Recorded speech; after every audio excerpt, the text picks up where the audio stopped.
건축 전문가는 붕괴 전 415m에서 고작 30m가량의 잔해만 남긴 채 사라진 세계 무역센터의 건축자재 상당 부분이 먼지로 변했다고 말합니다. 항공기 충돌에 따른 엄청난 충격과 폭발로 강철 구조물 20만 톤, 콘크리트 32만 톤 등 단단한 자재 대부분이 가루가 돼 날아갔다는 것입니다. 그리고 아무도 설마 무너지리라고 생각하지 못했던 그 건물이 무너져 내리기 시작합니다.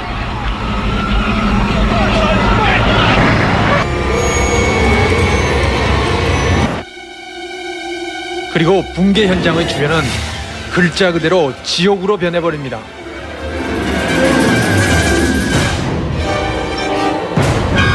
Top floors collapsed down.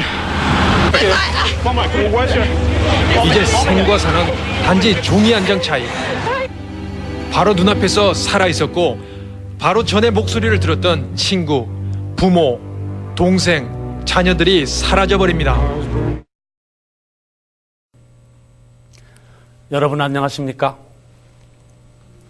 안녕하세요. 안녕하세요.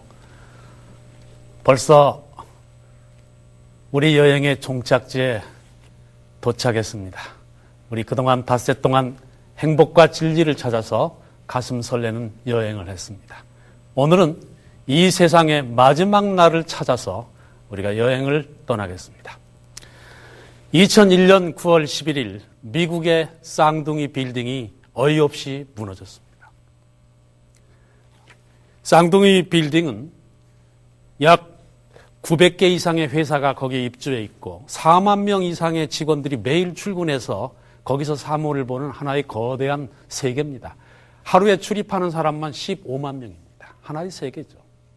근데 9월 11일 아침 8시 45분에 북쪽 건물이 무너지고 그로부터 18분 후에 남쪽 건물이 무너져서 완전히 먼지로 화하고 말았습니다. 제가 오늘 말씀드리고 싶은 것은 그겁니다. 그날 9월 11일에 그렇게 엄청난 사건이 벌어졌는데 그것을 예언한 사람이 있었습니까? 없었습니까? 단 한 명도 없었죠. 수많은 점쟁이들, 점성술사들, 미래를 예언한다는 사람들은 다 어디 갔습니까? 그거 한 번만 미리 하루 전에라도 말했더라면 엄청난 재물이 쏟아져 들어올 것이고 명예는 높아졌을 건데 단 한 명도 없었어요. 그것은 뭘 말해줍니까? 사람은 미래를 알 수 없다. 성경 말씀에 의하면 이 지구는 계속될 것이 아니고 이제 곧 얼마 안 가서 마치 미국의 쌍둥이 빌딩이 무너지듯이 이 지구는 예수님의 재림과 함께 철저하게 무너질 것이라고 말씀하고 있습니다. 그때 여러분은 어디에 계시겠습니까? 그날 아침 이 110층짜리 빌딩에 출근한 4만 명의 사람 중에서 잠시 후에 그런 엄청난 일이 벌어질 것이라고 아는 사람은 아무도 없었습니다. 전화하기에 바빴고 하루의 일과를 시작하기에 바빴는데 삽시간에 아무도 모르는 시간에 그 일은 벌어졌습니다. 5천 명 이상의 사람들이 생명을 잃었죠. 성경은 이 세상에 앞으로 그런 일이 곧 다가올 것이라고 말씀하고 있습니다. 준비되지 않은 사람은 그때 그 무너지는 지구 속에서 함께 멸망을 당할 것이라고 말씀하고 있습니다. 데살로니가 전서 5장 3절을 보면 이렇게 되어 있습니다. 저희가 평안하다 안전하다 할 때 그때 잉태된 여자에게 해산 고통이 이른과 같이 멸망이 호련히 저희에게 이르르니 결단코 피하지 못하리라. 먼저 오늘 우리는 여행을 우리 죽음의 문제부터 시작하도록 하겠습니다. 여러분, 죽는다는 것이 무엇입니까? 죽음은 모든 것의 끝이죠. 아무리 많은 것을 가지고 있어도 끝입니다. 사실 우리 인간은 아무리 세상에서 행복하다고 하는 사람도 전화 한 통이면 끝나죠. 교통사고를 당했다든지 가족이 누가 죽었다든지 암에 걸렸다든지 참으로 허전한 것이 인간의 행복과 인간의 생명이죠. 성경은 죽음에 대해서 뭐라고 말씀하셨는가 하면 전도서 9장 5절에 보면 구약성경 전도서 9장 5절에 보면 산 자는 죽을 줄을 알되 죽은 자는 아무것도 모르며 그랬어요. 그 다음에 시편 104편에 보면 29절에 주께서 낯을 숨기신 즉 저희가 떨고 주께서 저희 호흡을 취하신 즉 저희가 죽어 본 흙으로 돌아가나이다 그랬어요. 성경은 그러니까 사람이 죽으면 어떻게 된다고 했습니까? 죽어서 흙으로 돌아가고 아무것도 모른다 그렇게 되어 있습니다. 제가 지난번에 호스피스 봉사자들 강습을 한번 했습니다. 여러분 호스피스가 뭐 하는 건지 아십니까? 마지막 죽어가는 분들에게 그분들의 마음을 편하게 해주고 또 편히 돌아가시도록 이렇게 봉사하는 것을 호스피스 봉사자라고 그래요. 그래서 제가 호스피스 봉사자들한테 질문을 했어요. 여러분은 이제 죽어가는 사람 옆에서 마지막 봉사를 해야 할 텐데 죽어가는 분들에게 뭐라고 위로하고 봉사하시겠습니까? 그랬어요. 여러분 뭐라고 하면 좋을까요? 마지막 돌아가신 분들한테. 뭐 그분은 신앙이 있는 분들도 있고 봉사자 중에는 없는 분도 있고 그런데 뭐라고 하면 그 위로를 받을까요? 죽으면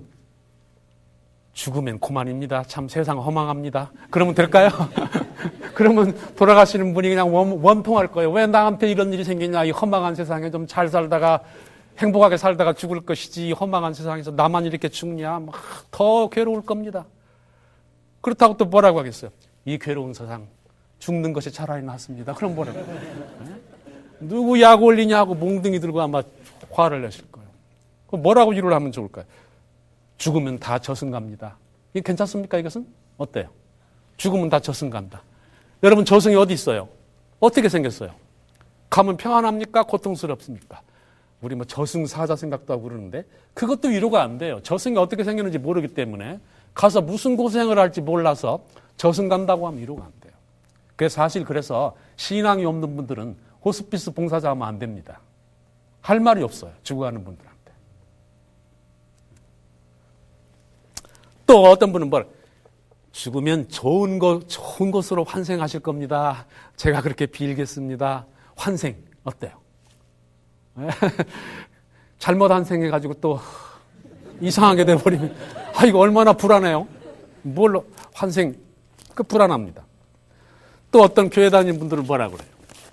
죽으면 천당과 지옥으로 가는데 하나님 잘 믿으면 예수 천당 또 불신지옥 그거 위로가 됩니까 안 됩니까? 사실 그런데 보통 우리 믿는 사람들이 기독교인들이 교회 다니는 분들이 죽으면 천당 가고 지옥 간다 그러는데 그거 문제가 많습니다. 여러분 성경에는 그런 말이 없어요. 하나님께서 사람을 생명 바쳐서 구원하신 분이 하나님 믿지 않는다고 지옥에 빠뜨려가지고 영원히 죽지도 못하게 하고 고생시키는 것은 하나님의 사랑의 품성과 맞지 않습니다. 성경에서 그래서 그런 말은 없어요. 요즘에 그래서 많은 분들이 왜 우리가 성경에 없는 것을 믿고 있냐 반성을 많이 하고 있습니다. 이 오스카 쿨만이라는 유명한 학자는 물론 우리 교인이 아닙니다만 이 유명한 학자는 뭐라고 되느냐면 요즘에 기독교인한테 죽음에 대해서 교리를 물어보면 예외 없이 죽으면 천당 가고 지옥 간다고 말할 것이다. 그러나 이것은 기독교의 가장 큰 오리 중에 하나다. 가장 큰 잘못 중에 하나라고 그랬어요. 오스카 쿨만 같은 학자가 이렇게 말하니까 뭐 꼼짝 못해요. 천당 지옥 소리 못합니다. 이 학자 앞에서는. 요즘에 또 이 장로교회 이재훈 목사님이 쓰셨는데 인간의 사후세계 이분은 판사를 하시다가 마음을 다시 먹고 신학해서 목사 되신 분인데 장로교회 영산교회 목사님인데 이분이 여기 쓰신 거 보세요. 표지에 전생이 있다는 영혼 환생설이나 죽은 자의 영혼이 천당이나 지옥에 간다는 것은 모두 비성경적인 것이고 인간이 만들어낸 헛된 것이다. 표지에 그렇게 썼어요. 이분이요. 자기가 그렇게 가르쳤대. 여기 보면 나는 지금 평생토록 내 교인들한테 사람이 죽으면 천당과 지옥으로 간다고 가르쳤다. 그러나 내가 성경을 100번 읽은 다음에 비로소 그 잘못임을 깨달았다. 그랬어요. 이분이 이렇게 머리 좋은 분이 판사까지 하신 분이 몇 번 읽고 깨달았어요? 100번 읽고 성경에 없다는 걸 깨달았어요. 지옥 간다는 것이. 근데 여러분 한 번도 안 읽고 깨달은 분도 계시죠? 참 하나님의 은혜입니다. 우리가 어떻게 이렇게 올바른 진리를 갖게 됐는지 하나님의 은혜죠. 이 세상 많은 것들이 죽음 문제를 해결하기 위해서 생겨났어요. 우리 석가모니께서도 왜 사람이 죽는가 그 문제를 해결하지 못해서 출가하셨거든요. 여러분 피라미드 아시죠? 147m. 거대한 산이죠. 2.5톤이나 되는 무거운 그 돌멩이 큰 바위를 230만 개를 쌓아 올려가지고 10만 명의 일꾼들이 20년 동안 쌓아 올렸어요. 거대한 피라미드죠. 근데 거기 들어가 보면 뭐 있습니까? 그게 뭐죠? 피라미드. 무덤이에요. 들어가 보면요. 관 하나 있어요. 그 거대한. 죽는 걸 해결하려고. 그 속에 들어있으면 혹시 다시 살까 봐서. 인도에 가면 타지마할이라는 아름다운 대리석 건물이 있습니다. 전 세계에서 관광객이 그 대리석 아름다운 궁전을 보러, 그 건물을 보러 오죠. 저도 뉴델리에서 12시간이나 완행버스를 타고 타지마할 그 하나 보기 위해서 12시간 덜컹거리면서 갔어요. 대리석 아름다운 건물인데 그게 뭐예요? 왕비의 무덤이에요. 가면 관 하나밖에 없어요. 그런데 어떤 무덤에 가더라도 부활의 소식은 없습니다. 거기 있거나 아니면 도굴당해서 없어졌거나 아니면 미라가 돼서 박물관에 있거나 부활의 소식이 있는 무덤은 없어요. 그러나 예수 그리스도의 무덤만은 부활의 기쁜 소식과 함께 있습니다. 그분은 여기 있지 않고 다시 살아나셨다. 왜 살아난 자를 무덤에서 찾느냐? 천사가 그렇게 말해주죠. 예수님의 부활. 그리고 그 약속 때문에 우리가 죽어도 다시 부활할 수 있다는 것은 우리가 비록 흙으로 돌아가지만 죽으면 아무것도 없는 존재로 돌아가지만은 그러나 주님께서 오시는 날 영화로운 몸으로 썩지 아니할 몸으로 부활해서 영원히 하나님과 함께 산다는 것은 그분의 자녀로서 얼마나 아름다운 축복입니까?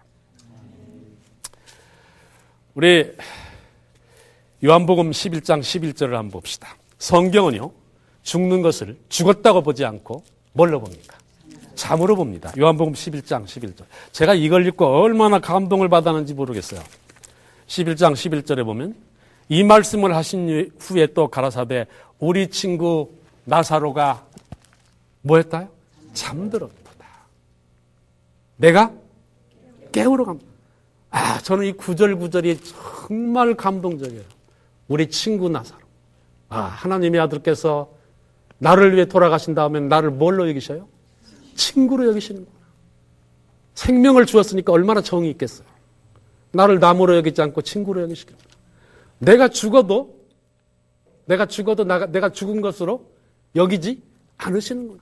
내가 잠자는 것으로 여기시는구나. 마치 어린아이가 곤히 새근새근 잠들었는데 부모가 어린애들 잠자는 침대에 와서 내일 아침에 보자. 내일 아침에 너 일어날 거지? 내일 아침에 만나자. 그런 것처럼 우리가 아무리 비참하게 죽어도 우리를 죽은 것으로 여기지 않고 잠자는 것으로 여기십니다. 언제든지 깨우실 수 있어요. 마치 어린아이가 아침에 생긋 웃고 일어나는 것처럼 부활의 날 아침에 우리는 일어나서 웃으며 예수님을 만날 겁니다. 우리 친구 나사로가 잠들었다. 그 다음 말씀이 얼마나 감명적입니까? 뭡니까? 내가 깨우러 가노라. 그분이 우리를 깨우실 겁니다. 또 하나 보죠. 11장 25절. 예수께서 가라사대 나는 부활이요 생명이니 그 다음에 뭐예요? 나를 믿는 자는 죽어도 살겠고 나를 믿는 자는 죽어도 살겠고. 제가 시골교회 이 목회자로 한번 갔었는데요. 우리 교회 신실한 할아버지 한 분이 돌아가셨어요. 근데 그분이 돌아가시면서 뭐라고 평소에 늘 유언을 하셨느냐면 나 죽으면 상여, 꽃상여에다 넣고 갔으면 좋겠다. 그렇게 유언을 하셨대요. 우리 교인들은 보통 기독교인들은 꽃상여 잘 안 차나요. 연구차 사용해서 이렇게 예배드리고 그러는데 꽃상여를 메고 가라고 했대요. 그래서 제가 반대했습니다. 이거 우리 상여 매지 말고 상여 메우면 모든 사람들 다 구경할 텐데 그냥 예배드리고 가면 어떻겠느냐. 그래도 시골 교인들이라 그분 말씀대로 해야 합니다. 그래서 할 수 없이 상여 메고 가게 됐어요.